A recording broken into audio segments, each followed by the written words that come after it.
Thank you very much, gentlemen. Decisive is one way to put it because that was just pure domination in all seriousness. 26:09 game time. That's close to approaching Samsung Galaxy status in terms of the group stage wins that they put together. And this is in the quarterfinals against, arguably stronger opponents. And the first thing I thought was, why would you put Smeb on Maokai? It just looks like having a fine wine. Coach is that?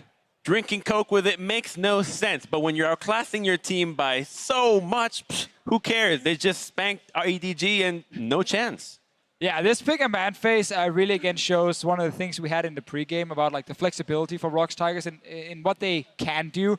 Not only the players, but like the champion pools they have, understanding of like counter picks. So Kennen first pick from EDG makes sense because they removed Jace. So like, okay, let's give him the safest laner top. Kennen, no counters because Jace is gone. Well, then suddenly you pull out a Maokai, which you don't expect right here, which once you get like just one MR item, you can actually lane just fine, and you even outscale the Kennen coming into team fights. So that was just a super smart counter pick, and everything else just went in favor of Rox. Aurelion Sol again. But the thing that's incredibly frustrating, I guess, when you look at this draft is where like they lose top lane by an acceptable amount in, at least my opinion, in game number 1. And then game number 2, they play further towards top side of the map and leave bottom lane even more exposed. They pick a very risky AD carry in Jhin, who if you do not get ahead is immobile and cannot really dodge all these ganks. And then you give over Aurelion Sol for Ryze, which didn't work in game 1. That's just, when you look at this pick ban phase, picking yourself into a worse situation on the bottom side of the map is just so confusing. And to top things off, banning the Olaf as your last pick, you know that the two remaining junglers that are pretty contested are the Rex and the Olaf. You need clear love on that Rex side. Rox has not banned it yet. Maybe you can get the Olaf, shake off the jitters from that first one, but getting rid of it, you just end up picking the Hecarim, and all you do is turn yourself into the glue that will solidify Rox for the semifinals. Exactly. Like, if you keep banning one guy, in this case Peanut, and he just keeps playing Lee Sin and like outperform your jungler, well, maybe banning him is not the solution then, because you use 2 bans every time now. But yeah, really, as you said, Spawn, this comp made it so hard to play around bottom side because they're a weaker early jungler, so they can't camp the bot lane. They're also against a mid laner who will roam first every time, so you can't again gank that bot lane because he's going to come first. There's no way, I feel, for EDG to win the game with their players in this draft. And then you got to look at the coach and what happened, because there's no adaptation. And I have a feeling you guys have some suggestions for Game 3. But before we get to those, let's go ahead and take a look at this replay because it really says it all. Let's look at Rox's mid-game ace here, brought to you by Acer. And this starts off with, a potential catch coming on Mako, kick towards the back of his team, and he does the right thing. He lives. And then EDG is just so far behind at this stage. They're like, you know what? If we're going to throw the kitchen sink, it's going to be right now. Whoops. Zoning nice ultimate. Side step, but look at Gorilla. He ran all the way from the top side, and you see all the amount of 2 carries being able to dish out the damage here with the orbs, with the Caitlyn Hurricane. Smeb's gonna come in the end, and this is just disaster. A little bit unlucky here, not getting a kill on Koro. The flash from Death was actually fine, but there was a stun flying out just at the same time he got hit by it. Even if they had killed their Aurelion Sol, they would still have died because now the rest of Rox Tigers they're running into their blue buff. So yeah. There's not really a way out, and we were very negative now on the draft. We obviously are very negative people here in the analyst desk. Positives for Rox Tigers. Man, there's a million. Like, it's fantastic to watch them play. One of the things I love about this team is how good they are at communication. Like, every single member, I've actually stand behind them when they were scrimming in the past, and like everything is just like, every member talks all the time. Everything is being called out. I obviously didn't know what they were saying, but I could hear they were constantly talking and pinging and moving around as a team. So like, when you have these picks that can roam between lanes, it's just even more powerful because the coordination is always there. And that's one of the benefits of having 5 members speaking the same language, because they can set up these plays so easily. And we keep saying that they're in play style really like non-Korean. They're quick, but they're still disciplined. I mean, this draft, we beat them so convincingly game 1. They've left it all available again. Just pick up the exact same thing, have a little bit of a tweak in the top lane, and then be able to carry over that momentum, be able to increase the way that they played the game and squeeze even harder. That's impressive out of the Rox Tigers. And I think what really shows about that is that the fact that when they go for a play, you don't see their success rate be very low. If there's a gank happening, they know it's going to work. We saw the flash, they know what they need to commit, and the only time that it didn't really show was when Kuro saw it coming from a mile away and had to preemptively flash. That's the way that you can avoid the success rate of the Tigers, and that's incredibly impressive. All right, so here we go.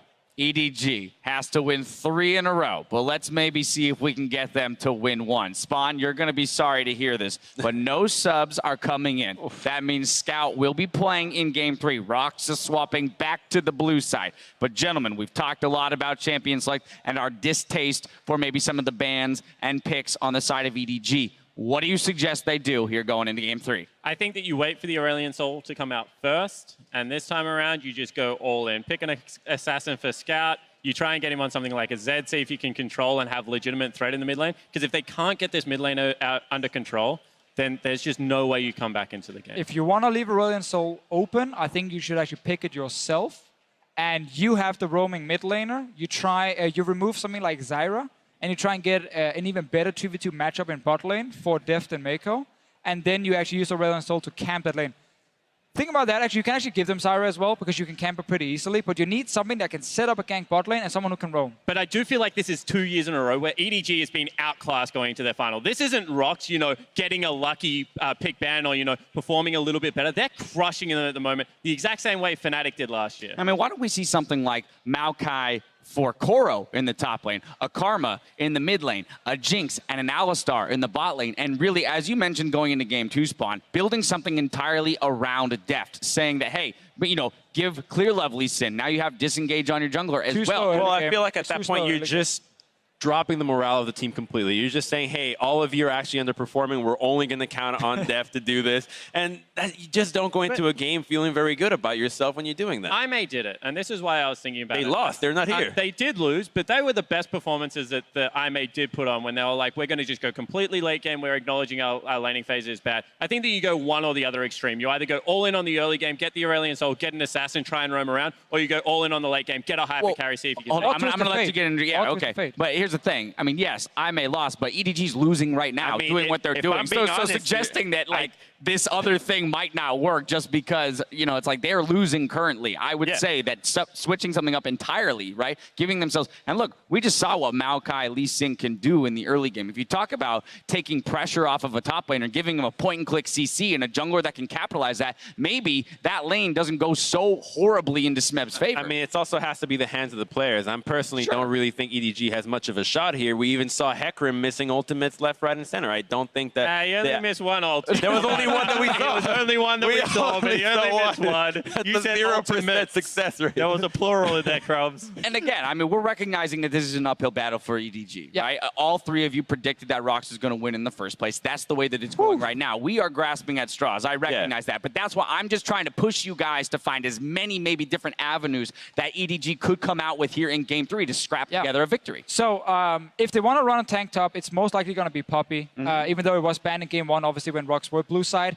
Yeah, you can try and surrender that lane, definitely. But then you need a strong 2v2 bot side that has to be able to win that 2v2 lane. And you need something that can both gank early game and actually roam down and help them from mid lane. And then you just surrender top side and camp bot lane only. And we talk about it all the time. You either need pushing side lanes to be able to collapse on mid, or pick a side of the map that you're going to play towards with a lot of your utility on the other side of the map that just, you know, is a Poppy, is inherently tanky. But at the same time, when you have a look at this, when you have a look at the tools that they're working with right now, it's just so telegraphed. Because if you like pick a side of the map, well, EDG is always going to pick bottom right now because they're playing with an emergency substitute. And unfortunately, the Rox has the best top laner in the world right now on the top side of the map that is going to crush you if you play that way.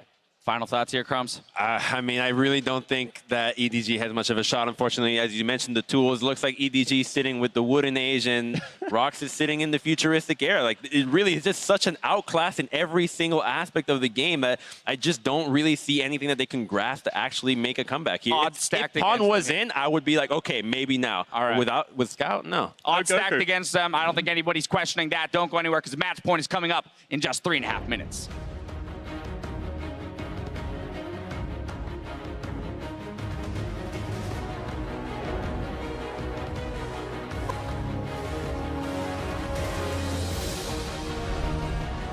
Yeah.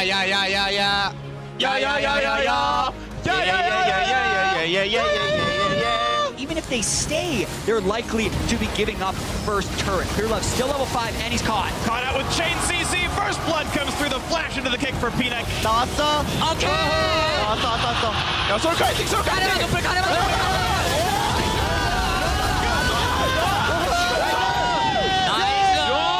Bev is invincible, as we know. 4v3 as another kill comes through. Now Def caught out. There's the stars, there's the kills. Clearlove gets a bit of a terrify, but has to run for dear life.